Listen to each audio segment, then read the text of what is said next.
안녕하세요. 에임스캡입니다. 오늘은 거래를 하는 데 있어서 기본적이고 또 중요하다고 생각하는 부분들에 대해서 이야기를 해보려고 합니다. 시작하기 전에 먼저 좋은 글귀를 하나 소개해 드리려고 하는데요. 제가 한때 매일 아침에 한 번씩 보고 하루를 시작했던 글이기도 합니다. 심리 투자의 거장으로 불리는 알렉산더 엘더라는 분이 쓴 글인데, 이분이 원래 정신과 의사인데 트레이딩을 열심히 하셔서 책도 쓰신 이제 대단한 분이시더라고요. 매매 승자가 되기 위해선 건강한 심리 상태, 논리적인 매매 시스템, 훌륭한 자금 관리가 필수다. 이들 셋은 세계의 의자다리와 같다. 이 중 하나만 없어도 의자에 앉은 사람은 의자와 같이 넘어지게 돼 있다. 지금 다시 봐도 좋은 글인 것 같습니다. 이제 주제는 MT4 활용, 시장 상황 파악, 거래 전략 수립, 리스크 관리, 마인드 컨트롤 이렇게 이제 5가지 부분에 대해서 이제 말씀을 드릴 거고, 우선 그 MT4 활용에 대한 부분은 일단 그 MT4에서 뭐 차트 띄우고 이제 매수 매도 주문 넣고 청산만 할 줄 알면은 거래를 할 수는 있는데, 이제 뭐 이것만 가지고는 이제 초보적인 거래를 하게 될 수밖에 없습니다. 이제 MT4에 이제 손절매, 이익 실현, 추적 손절매, 지정가 주문, 동시청산, 보조지표 같이 이제 좀 더 다양한 이제 기능들을 좀 자유롭게 활용하실 수가 있으면은 이제 이제 전략적으로 좀 더 다양하고 유연하게 거래를 하실 수가 있고요. 이제 이런 부분들은 잘 모르시는 분들을 위해서 MT4 활용법에 대해서 이제 추가로 영상을 제작을 할 예정입니다. 그 다음은 이제 시장 상황 파악인데, 이건 아주 기본적인 부분이라 굳이 얘기하지 않아도 될 것 같은데, 근데 이거를 꼭 확인 안 하고 이제 거래를 하시는 분들이 꼭 있더라고요. 그래서 이제 다시 한번 좀 강조를 드리고요. 이건 그 지난번에 그 한 달 동안 매일 10만 원씩 벌어봤습니다라는 제목의 영상에서 주요 발표 이후에 차트가 어떻게 움직이는지 설명을 드렸었는데, 그 내용 한번 참고해 보시면 됩니다. 그 잘 모르시는 분들은 그 영상 설명글에 그 주요 지표 확인하는 방법이랑 그 사이트 소개들이 있기 때문에 그거를 한번 그 참고를 해보시면 되고요. 이제 그 다음은 거래 전략인데, 이제 거래 전략 같은 경우에는 이제 자기 감정을 좀 배제하고 그 자신이 세운 기준과 거래 전략대로 거래를 해야 됩니다. 그 어느 시점에 진입을 하고 청산을 할지, 뭐 이익 실현이랑 손절가를 어떻게 설정할지, 이런 구체적인 부분들에 대한 생각과 전략을 가지고 매매를 해야 되는데, 이제 이런 기준이 이제 모호한 경우에는 그 특히 뇌동 매매를 하기가 쉬운데요. 뇌동 매매라는 거는 그 매매 규칙과 기준이 없이 일시적 감정과 분위기 등에 휩쓸려서 매매하는 것을 의미합니다. 이제 요즘은 그 투자에 대한 관심이 이제 훨씬 많아졌고, 인터넷에 검색을 해보면은 그 거래 전략들에 대한 정보들이 많이 있는데, 거래 전략이 좀 부족하다면은 그 방법을 좀 찾아보고, 데모 계좌에서 테스트를 해보면서 그 승률 높은 전략을 만들어가는 게 중요한 것 같습니다. 이제 정보는 많이 있을지라도 이제 정답이 없습니다. 그 자기 성향에 잘 맞고 승률 높은 전략으로 이제 발전시키는 거는 이제 스스로가 시행착오를 겪으면서 이제 노력해서 만들어야 되는 과정이기 때문에, 이제 이런 부분은 조금 뭐 시간이 걸리고 조금 어렵더라도 이제 노력을 해야 되는 부분인 것 같아요. 뭐 세상에 뭐 쉽게 돈 버는 건 없죠. 그리고 저는 청산을 좀 잘 하는 게 이제 중요한 것 같아요. 이제 청산 그 시점이 내 수익이나 손실이 확정이 되는 시점이니까 이제 고민을 많이 하게 되는 순간이기도 하죠. 이제 수익에 대한 욕심이나 손실에 대한 공포심리 때문에 이제 원칙을 깨버리기도 하고, 좀 그런 경우들이 있는데, 이제 수익을 내는 것도 중요한데, 손실을 잘 막아내는 것도 이제 아주 중요한 것 같습니다. 그 다음은 그 리스크 관리인데요. 우선 그 자금 관리를 잘 해야 되는데, 지금 내 자금으로 어느 정도의 리스크를 감당할 수 있을지 이제 잘 파악을 하셔야 되고요. 거래 라수나 뭐 레버리지, 증거금, 그 증거금 비율, 이런 부분에 대해서 잘 모르시는 그 경우들이 있는데, 이제 이런 부분은 좀 대략적으로라도 이해를 하고, 자기 자금이랑 거래 포지션을 안전하게 관리를 하는 것이 좋습니다. 레버리지와 거래 라수에 따라서 증거금이 산출되고 이 증거금이 자기 자본에서 차지하는 비율이 증거금 비율입니다. 아래 산출되는 방식에 대한 내용인데 좀 더 자세하게 알고 싶으신 분들은 이 내용 보고 데모 계좌에서 테스트 해보시면은 금방 알 수 있습니다. 그 MT4에서 잠깐 좀 간단하게 설명을 드리면은 유로 달러 뭐 바이를 했을 때 이제 증거금이랑 증거금 비율이 나오게 되죠. 이제 계약 단위 곱하기 여기 있는 이 가격 그리고 나누기 레버리지 이렇게 산출이 되고 계약 단위는 여기 오른쪽 클릭한 다음에 특성 설명 보면은 계약 단위 이렇게 10만이라고 나와 있는데 만약에 이거는 근데 1랏 기준일 경우에 10만이고 0.5랏인 경우에는 5만이 되겠죠. 10만 곱하기 여기 들어간 가격 이게 1대 500 레버리지인데 나누기 이제 500 레버리지 하면은 이 증거금이 나오고요. 증거금 비율은 이 평가 예탁 잔고 나누기 증거금 곱하기 100 하면은 이 비율이 나옵니다.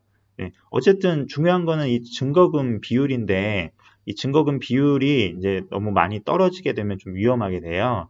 이제 에임스캡 같은 경우에는 이 비율이 70%가 되면 마진콜이 되고 그리고 50% 이하가 되면은 강제 청산이 됩니다. 그래서 이 비율을 안전하게 이제 유지시켜 주는 게 중요하다라고 이제 생각을 해주시면 되고요. 그리고 이제 손절가를 이제 지정을 해놓는 것이 좋은데요. 아까 청산을 잘 해야 된다고 말씀을 드렸었는데, 많은 경우에 이제 작게 먹고 크게 날려서 손실이 발생하는 경우가 생겨요. 손실을 인정하는 게 사실 이제 굉장히 힘들고 고통스러운 과정인데, 이제 인정해야 될 때는 이제 빨리 인정하는 게 정신건강에 좋습니다. 오른쪽에 있는 거는 제가 예전에 이제 거래한 지 얼마 안 됐을 때, 이제 거래 내역인데, 이제 뭐 찔끔찔끔 수익 내다가 지금 한 방에 1257불 날라간 거 보이시죠? 이런 패턴으로 손실 보시는 분들이 꽤 있어요. 이때는 뭐 이제 시작한 지 얼마 안 됐는데, 이제 승률이 꽤 높았었고, 이제 좀 자신감도 있었고, 이제 그런 상태였는데, 우선 내가 좀 틀렸다는 거를 인정하는 게 되게 싫고, 손실 보는 건 뭐 더 싫어서, 끝까지 오기로 버텼어요. 이게 0.5랏으로 들어갔다가 이제 물려서 2주를 버텼는데, 여기 롤오버 보이시죠? 네, 21.52불. 네, 이제 2주를 버텼는데, 이제 가격이 이제 다시 회복되지 않을 것 같은 좀 그런 이제 두려움이나 롤오버가 계속 이제 쌓이니까 여기서 이제 롤오버는 이자라고 뭐 생각을 해주시면 되고요. 어쨌든 뭐 이런 것 때문에 이제 청산을 하게 됐는데 이거 청산을 할 때 정말 죽을 맛이었습니다. 이거 어떻게 말로 표현이 안 돼요, 저거는. 경험해 보신 분들은 아실 텐데 이게 열심히 수익 낸 게 이게 한 방에 뭐 다 날아갔으니까 너무 허탈하겠죠. 그래서 어쨌든 저는 이제 버티는 2주 동안 다른 거래 기회들을 다 놓쳤고 그동안 뭐 정신적인 스트레스나 이런 걸 다 떠안고 있었던 거죠. 이게 뭐 버텨서 복구가 됐으면 좋았겠지만 이제 그렇게 이제 되지가 않았고 뭐 만약에 제가 손절가를 뭐 100달러나 200달러로 확실히 정해놓고 정한대로 손실을 그대로 인정을 하고 청산을 했으면은 이제 겪지 않았을 상황인 거죠. 손실을 인정해야 될 때가 오면은 그냥 손실 났네 이제 빨리 정리하고 다음 거래 잘 들어가서 이제 수익 내자 뭐 이런 마인드로 하는 게 좀 더 좋은 것 같습니다. 쉽지는 않지만 이제 이런 규칙들이 조금 있어야 이제 되고요. 이제 사실 이런 자기 기준과 거래 전략이 있다고 해도 그대로 실행하는 게 쉽지는 않아요. 이게 자꾸 이제 감정이 개입이 되면서 판단이 흐려지는 경우가 생기거든요. 그렇기 때문에 뭐 사람들이 시스템 트레이딩에 또 관심이 많은 것 같기도 해요. 이제 그건 뭐 규칙대로만 매매를 하니까요. 그 다음은 2% 규칙과 6% 원칙인데, 도입부에서 잠시 소개해드렸던 알렉산더 엘더가 쓴 책 중에서 언제 매도할 것인가의 내용을 이제 좀 잠시 소개를 해드리면은, 2% 규칙과 6% 원칙이라는 리스크 관리 방법이 소개가 됩니다. 2% 규칙은 1회 매매에 계좌의 2%가 넘는 리스크를 방지하는 것인데요. 만약에 내 계좌에 5,000달러가 있다라고 하면은 그 한 번 거래를 할 때 그 정해진 손실폭은 이제 5,000달러에 2%면은 이제 100달러가 되는 거죠. 그렇게 이제 정해 놓는 거고, 그리고 6% 원칙은 두 달의 누적 손실 금액이 계좌 자산의 이제 6%에 이르면은 그 달이 끝날 때까지는 거래를 하지 않는 겁니다.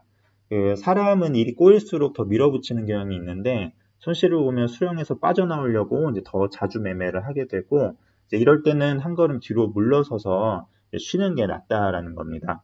그 한 번 큰 손실이 나고 이제 남은 자산으로 이제 다시 본전을 찾으려면은 더 큰 수익을 내야 되기 때문에 이게 쉽지가 않은데요.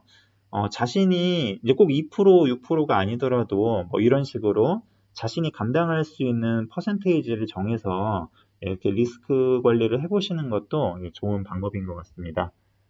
이제 다음은 마인드 컨트롤에 대한 부분인데, 이제 제가 거래를 하다 보니까 느끼는 거는 그 멘탈이 정말 중요하다는 건데요. 심리적으로 이제 가장 주의해야 될 거는 이제 탐욕이랑 공포인 것 같아요. 이제 이 두 가지 심리에 매몰되면은 판단력이 흐려지고 잘못된 결정을 할 확률이 높아집니다. 탐욕 같은 경우에는 이제 한번 수익을 맛보고 나면은 이제 더 많은 수익을 더 빨리 만들고 싶은 생각이 이제 들게 되는데, 수익이 잘 나면 날수록 이게 더 강해져요, 이 탐욕이. 저도 처음에 이 탐욕 때문에 조금 이제 힘들었는데, 이제 더 이제 수익을 내려고 이제 무리하게 거래를 좀 들어가게 되고, 이제 조금만 더 먹고 청산하자 하다가 이제 수익이 이제 오히려 손실로 변하기도 해요. 이걸 깨닫고 난 후엔 내 거래 전략대로만 하자라고 이제 끊임없이 되새기고, 기회가 오지 않는 날에는 아예 거래를 쉬기도 합니다. 탐욕을 절제하는 게 생각보다 스스로 많이 의식하고 노력을 해야 되는 부분인 것 같습니다. 공포 같은 경우엔 거래 진입 후에 보통 차트를 계속 주시하게 되는데요. 만약 손실이 나기 시작하는 상황에서 차트를 계속 보고 있으면 그 초조함이 나기 시작하고, 계속 손실이 불어나는 걸 보면 그때부터 공포심리에 휩싸이면서 이성적인 판단을 하기가 힘들어집니다. 패닉에 빠져서 이제 그 순간에 감정적으로 판단을 하기가 아주 쉬워지죠. 저 같은 경우엔 거래에 진입하고 나면 그냥 제 거래 전략을 믿고 이익 실현가나 뭐 추적 손절매 아니면 뭐 그 손절가를 미리 지정을 해 놓습니다. 그렇게 가격을 설정을 해 놓고 차트를 더 이상 보지 않아요. 일부러 보지 않으려고 이제 노력을 하는 거죠. 공포 심리에서 스스로를 보호하기 위한 방법이에요. 어차피 정해놓은 수익, 손실, 이 범위가 있고, 제가 차트를 계속 지켜본다고 해서 뭐 달라지는 건 없기 때문에, 근데 이렇게 해도 너무 궁금해서 한 시간에 이제 서너 번씩은 보게 되더라고요. 이게 안 보려고 해도, 야, 너무 보고 싶어 미치겠어요. 이게 어떻게 되고 있는지 궁금하잖아요. 어쨌든 이렇게 하는 방법도 괜찮다고 생각합니다. 밤에 잠도 편히 잘 수 있고요. 그 옛날에는 밤에 잠도 못 자고 뭐 차트 보고 있고 막 알람 맞춰놓고 좀 자다 다시 일어나서 보고 뭐 피곤해 죽겠는데 이거 어떻게 그렇게 했나 모르겠어요. 아무튼 그 너무 그 과한 공포 심리 때문에 잘못된 판단을 하지 않으셨으면 좋겠습니다. 거래를 하다 보니까 이제 사람 마음이 참 간사하다는 거를 많이 느끼는데, 그 눈에 보이는 숫자에 따라서 마음이 수시로 바뀌어요. 손실 나고 있을 때는 뭐 제발 본전만 되면 너무 좋겠다. 막 본전 되면 바로 청산해야지. 이렇게 생각을 했다가 이게 막상 수익으로 돌아서면은 이게 또 갑자기 욕심이 생겨서 이거 수익 날 것 같은데 하면서 청산 안 하고 이제 그때부터는 얼마를 수익을 낼지 그걸 고민하고 있어요. 그러다가 또 손실로 가고 이게 진짜 웃겨요. 어떨 때는 내가 왜 이렇게 멍청하지? 막 이런 생각까지 든다니까요. 어쨌든 그 마음을 잘 다스리고 그 규칙대로 하기 위해서 노력하는 것이 아주 중요한 것 같습니다. 그 영상 첫 부분에 소개해드렸던 글귀 이제 다시 한번 보시고 잘 기억을 하셨으면 좋겠습니다. 제가 생각하는 그 매매에 있어서 중요한 요소들을 말씀을 드렸는데요. 각각의 주제에 대해서 좀 더 자세한 설명이 필요하다고 생각하는 것들은 나중에 해당 주제로 추가 영상을 한번 만들어 보도록 하겠습니다. 영상이 유용하셨다면 구독과 좋아요 눌러주시면 감사하겠습니다. 안녕히 계세요.